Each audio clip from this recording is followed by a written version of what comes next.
Goeiemiddag en welkom hier by Radio Raps. Ons gaan 'n bietjie weer kuier saam ons vriend van die Oosrand, ou Jonathan.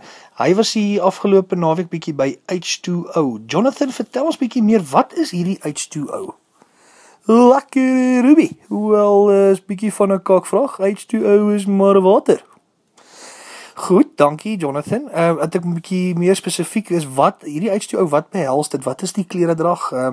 Wat is die tipe musiek? Is daar lekker meisies vir die oog en so? Wel, Ruby, laat ek so sê. Ek het gehoor is 'n netjiese affære en ek het my mooi aangetrek. My nuwe Ed Hardy hemp, my 'n lekker Gina en dan 'n paar lekker nuwe rokke vir my voete. Wat die girls betref is dit basies baie meer eenvoudig. Ek sou sê enige iets wat baie tiet wys met 'n nuwe klasie sonbril. Dis basies al wat die girls dra. Ek sien. Sê my, en soos ek sê, is daar mooi meisies gewees? Wel, Ruben, daar was geure en klere. Daar was baie lekker poppe. Van die poppe was vir my bietjie maar. Ek het die een girl so my lyfie probeer vat en ek het 'n papercut gekry.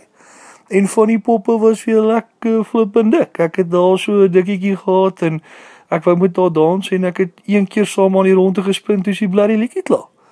Ek sien. En sê my Jonathan, in terme van, soos ek sê, weet, wat gebeur daar? Wel, is 'n lekker klomp musiek.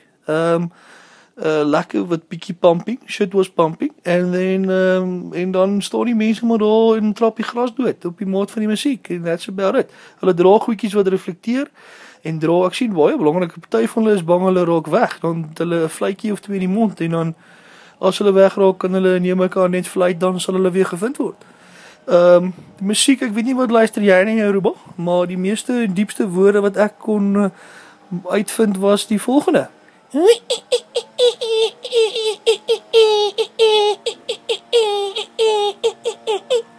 Dit was omtrent die diepste deel van die liedjie en verder was dit net 'n lekker jol.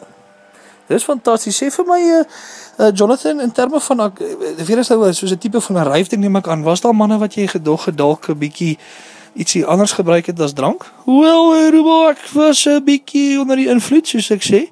Meeste manne het maar met walpruit daar rondgestaan en in die gras doodtrap. En dan ek het, soos ek sê, maar 'n bietjie premix gehad. Maar alles het vir my redelik above board gelyk. Ek moet sê, ek het later 'n kopseer gehad en het 'n man my uitgehelp met gelyk soos 'n sakkie grandpa en so 'n paar handvol penaries. En ek moet sê, ek was geskok want ek het 4 dae later wakker geword in Presley's Boksburg se parking lot. En iemand het my fucking nuwe rokke gesteel. I'll have you know, wie doen dit? Ja nee Jonathan, dit is skokkend, maar ons chat weer met jou en groete en geniet hom daar in die Oosrand. Dit is Radio Raps, ons vlug in.